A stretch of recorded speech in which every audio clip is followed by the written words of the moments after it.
I woke to the sharp ring of my phone. Midnight. My heart skipped, but I kept my hand steady as I picked it up. It was Rachel, my daughter-in-law. She sounded frantic, voice sharp but trembling. "How much do you want?" she demanded. "Money for the key, name your price, don't pretend to be noble." I stayed calm. Calm was my shield. "I don't have it," I said evenly. Her breathing caught. Threats followed like clockwork. "I'll call the police. I'll report you for theft. Do you understand me? You'll be arrested." I let the silence stretch. Let her unravel herself. Helen, sitting behind me, wanted to snatch the phone and scream at her, but she stayed still. She knew I wasn't shaking. Finally, I spoke, my voice slow and measured. "Do whatever you think you need to do." I could hear her gasp. "Don't play stubborn," she spat, breaking. "You're trying to destroy me." I didn't answer, I just hung up, click, sharp, final. Helen leaned back, stunned. "She calls at midnight demanding a safe key after posting party pics like a queen." I exhaled slowly. "She's panicking." "Panicking over what?" Helen asked. "I don't know exactly, but I know she needs it," I said. I pulled out an old business card tucked away months ago. Michael had given it to me just in case. It was the key. Not the literal one, but the legal one. A lifeline to something he built for me. I called the number. A calm female voice answered as if she'd been expecting me. "Caldwell and Pierce Law Office." "I'm Donald Whitman," I said. "Calling about Michael." "We've been expecting your call," she said. I looked at Helen. Her eyes widened. This was the first step in a plan Michael had laid out long before he passed. "Mr. Donald," the voice continued, "are you in a safe place?" I nodded to Helen. "I'm here, at a friend's house." "Good," she said. "I'll transfer you to attorney Margaret Cole. She'll meet you tomorrow at 8:30. Can you make it?" I looked at Helen. She nodded. I had a decision to make. But more than that, I had a structure Michael built around every move I would make. The night stretched on, but inside me, the first piece of his blueprint was clicking into place. The next morning, I couldn't shake the tension. Helen had made coffee, but I barely touched it. My mind kept replaying the phone call. Margaret Cole, Michael had trusted her. That meant something, something big. By 8:15, I was at the address she gave me. A sleek building, too polished for my liking, but I followed Michael's instincts. Every step felt like walking into a trap or a revelation. Margaret greeted me herself. "Mr. Whitman," she said, her tone calm, professional, but with an edge that made me sit straighter. "Please follow me." Inside, she handed me a file. Thick, heavy, filled with papers that smelled faintly of old leather and ink. The smell of power, of secrets preserved. "Your husband," she said, "planned everything carefully. I've reviewed his notes. You need to understand this isn't just about money. It's about control, influence, and survival." I felt a chill. Survival. That word echoed in my mind. I glanced at Helen. She was gripping her bag like a lifeline, watching me, waiting. I opened the file. Photographs, letters, receipts, everything meticulously recorded. Michael hadn't left us scraps, he had left a blueprint. And the first thing I noticed was a name I didn't expect, Rachel.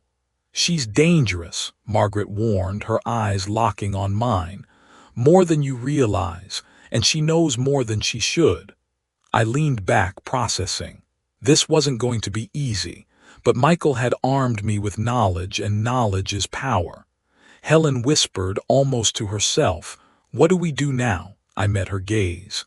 "We follow the plan, step by step." And in that moment, I knew the night's storm was just the beginning. Whoever thought they could manipulate us, they hadn't counted on Michael's foresight or my resolve. Before leaving, I told Margaret, "I'll need your guidance every step." She nodded. "You'll have it, but be careful. Every move will be watched." As we walked out, I glanced at the camera-mounted lights near the entrance. Eyes everywhere. That's when it hit me. Michael had prepared me for this exact feeling. Hunted, aware, ready. I turned to Helen and said, "Stick close. The next move decides everything." I couldn't sleep that night. Rachel's call still echoed in my head, the rage, the threats, the desperation. Helen kept glancing at me, trying to read my expression, but there was nothing to read. I'd learned long ago that the best defense is calm. I sat by the old suitcase in my room, running my fingers over its worn corners. That's when I found it, a small ivory card, forgotten 6 months ago, tucked in the lining like a secret waiting to be uncovered. Caldwell and Pierce, a law firm in Austin. I didn't understand fully at first, but Michael's words from that rainy afternoon came rushing back. If one day you realize things aren't what they seem, call this number. Don't call anyone else. I carried the card into the living room. Helen saw it and her eyes widened. "What is that?" she asked. "Michael gave it to me," I said. "He knew something I didn't yet understand, something Rachel wasn't supposed to see." The call to the law firm was surreal. A woman answered immediately, calm, precise. "Mr. Whitman, we've been expecting your call." Helen's jaw dropped. She whispered, "Expecting your call? How?" I didn't answer. Some things Michael had planned weren't meant to be explained. They were meant to act. And now I was stepping into the first real move of his design. As we ended the call, Helen looked at me uneasy. I gave her a small nod. Everything Michael built, every warning and every step was about to start unfolding. And this is where I want to hear from you, too. If you were in my place, would you stay silent and wait, or confront Rachel head-on? Comment below with what you do. Don't forget to hit that like button and subscribe so you don't miss what happens next. Trust me, you won't want to blink. The next morning the world felt the same, quiet streets, pale light. But I knew it wasn't. Rachel's panic was already in motion, even if she didn't know the rules she was playing by. Helen drove us through Austin, her hands tight on the wheel, eyes fixed ahead. I stayed silent. Michael had taught me to trust the design, not rush it. We arrived at Caldwell and Pierce's office. Old brick, small sign, quiet. The kind of place where real work happens, not flash. Margaret Cole, the attorney, greeted me with that calm certainty only someone who'd seen it all could hold. No condolences, no soft words, just clarity. "Phase 1 is complete," she said. My throat tightened, not from fear but from the weight of understanding. Phase 1, the reaction, the threats, the rage. Rachel had fallen exactly where Michael predicted. She handed me a folder with papers, dense text, clauses, timelines. I skimmed them and Helen's eyes followed mine, wide and sharp. "Donald, this is intricate," she said softly. I nodded. I'd realized something essential. The will was just a surface layer. The living trust, hidden behind legal walls, controlled the real assets. Rachel thought she had it all, but the cash she expected wasn't there. Margaret's voice dropped slightly, almost a whisper meant only for me. When she believes she's winning, people reveal themselves. Now we let her run straight into the wall. Helen's breath caught. I didn't respond. I only felt the quiet satisfaction that comes from knowing structure, from knowing every brick in a plan will hold or fall exactly as intended. And if you're watching this and thinking about what you'd do in a situation like this, would you wait it out or confront head-on? Drop a comment below with your choice. And make sure you subscribe because the next chapter is when the real tension hits, and trust me, you do not want to miss it. Days passed, but I didn't need updates to know the pattern. Rachel's panic had taken over and she was moving like a storm with no plan, fast, desperate, loud. Helen got messages from friends, small hints.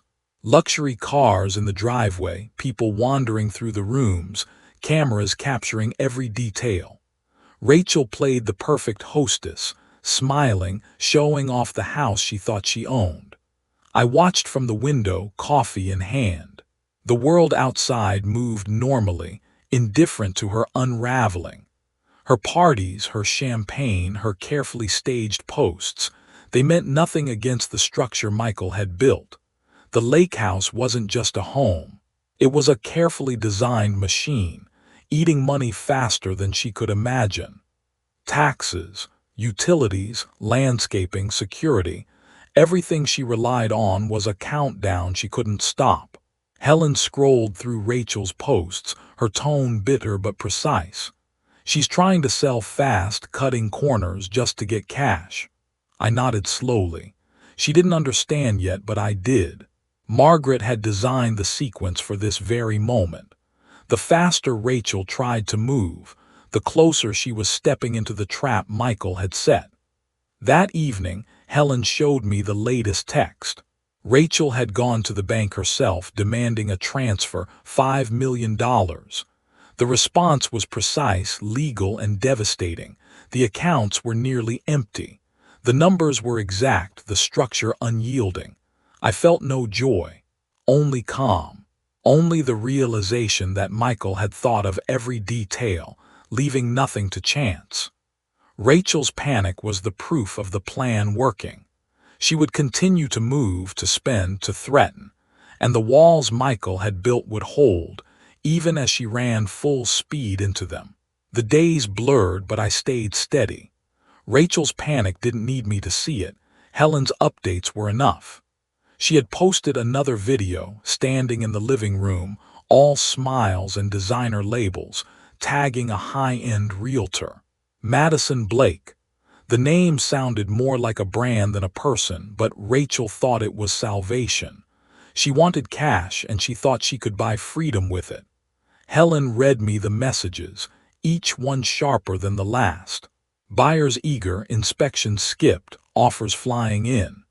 Rachel believed she was unstoppable, but I saw the clock ticking, the bills stacking, the invisible trap tightening around her.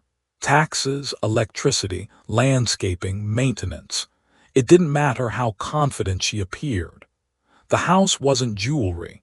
It was a machine devouring cash, and Rachel didn't know the engine had already been fueled and locked. That evening, Helen's phone buzzed again. The calm voice on the other end carried news that would have crushed anyone else instantly. The buyer was pulling out. Reason: a recorded lien. The house wasn't clear. Rachel froze, staring at her phone like it had betrayed her. And then she realized it. Screams, threats, attempts to manipulate. They all hit a wall she didn't see. Helen looked at me, shocked. I simply nodded. It wasn't me doing this. It was Michael's design. The moment of panic, the arrogance stripped away, the wall she had run into. It wasn't cruel, it was precise. Rachel had finally collided with the reality Michael had prepared, and there was nothing she could do to escape it. I watched quietly as the first cracks of fear became obvious. The house, the shares, her perception of control, they were slipping through her fingers, and all I could do was stay calm, steady, like the structure Michael had built. Unmovable, unshakable, waiting for the final collapse to finish. The morning was pale gray, quiet like the world itself was holding its breath. Helen and I arrived early at Margaret's office. Everything smelled of polished wood and paper, order, control, certainty. I didn't need words of condolence. I didn't want sympathy. I just wanted the moment to unfold as Michael had designed it. At exactly 10, Rachel walked in. Her hair was hastily tied back, her eyes red and swollen. The woman who had screamed at me days ago now walked like someone carrying invisible chains. She barely recognized me, but I recognized her, fear replacing arrogance, desperation replacing command. I sat across from her, hands folded, quiet. Helen in the corner, silent but ready. Margaret placed the folder in front of her, precise and calm. "You came here asking Mr. Daniels to remove a mistake," she said, her voice steady. "But there is no mistake. Everything is intentional." I watched Rachel shrink in her chair as Margaret laid out the facts, the lien, the loan, the trust terms. The house wasn't hers to sell freely. The shares weren't cash. The empire she thought she controlled was paper without power. The realization hit her like a hammer. You're taking the house," she whispered, her voice trembling. "I'm not taking it," I said quietly. "I'm just standing where Michael left me, letting the truth speak."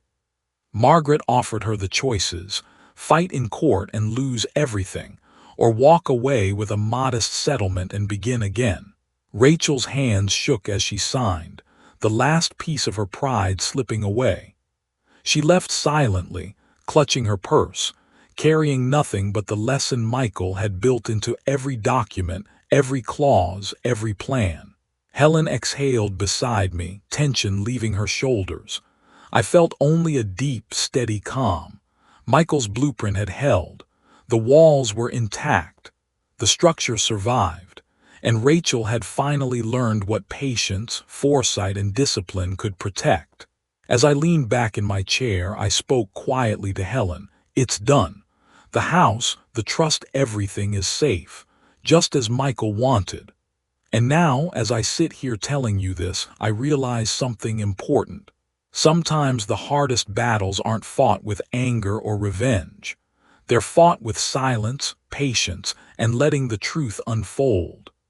If you've enjoyed this story and want to see more like it, hit subscribe, give this video a like, and comment below with what you'd have done in my place. Michael's blueprint worked for me, but what would you do if you were standing where I stood?